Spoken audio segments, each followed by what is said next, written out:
హిందువులపై జరిగే దాడులను హిందువులపై జరిగే దాడులను పూజారిపై దాడులు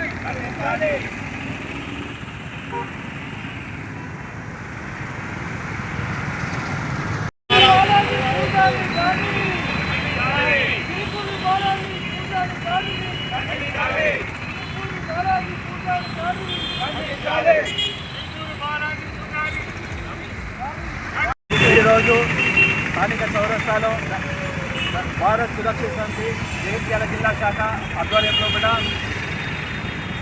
చిలుకూరు బాలాజీ దేవాలయం ప్రధాన అర్చకులు మరియు దేవాలయాల పరిరక్షణ ఉద్యమ నాయకుడైనటువంటి రంగరాజన్పై జరిగినటువంటి దాడిని తీవ్రంగా ఖండిస్తున్నాం.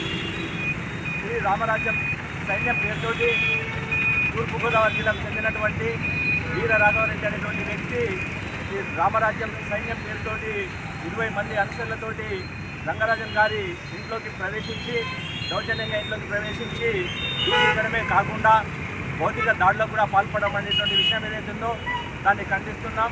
రంగరాజన్ మీద దాడి అనేటువంటి అది దాడి కాదు, అది హిందూ ధర్మ పరిరక్షణ మీద జరిగినటువంటి దాడిగా మేము భావిస్తున్నాం.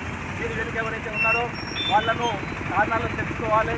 దీని వెనుకున్నటువంటి నడిపిస్తున్నటువంటి వ్యక్తులు ఎవరైతే ఉన్నారో వాళ్ళని బయటికి తీయాల్సినటువంటి అవసరం ఉంది.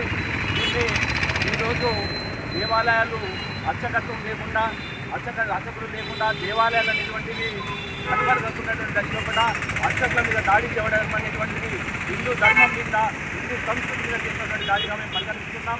ఇక నుంచి ఈ అర్చకులు అనేటువంటి వాళ్ళే మాకు హిందూ ధర్మానికి మూల స్తంభం లాంటి వాళ్ళు. అలాంటి వాళ్ళ మీద కనుక దాడులు జరిగినట్లయితే హిందూ సమాజం అనేటువంటిది ఉపేక్షించడం అనేది జరగదు.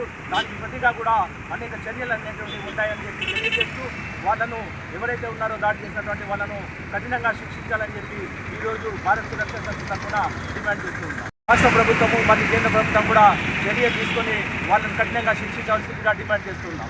ఇప్పుడు తెలంగాణ రాష్ట్రంలో ఈ అర్చకులపై దాడిని తీవ్రంగా ఖండిస్తున్నాము. భారతదేశంలో హిందుత్వం అంటే భారతదేశము ప్రపంచ దేశాలే భారతదేశాన్ని ఆశిస్తుంది.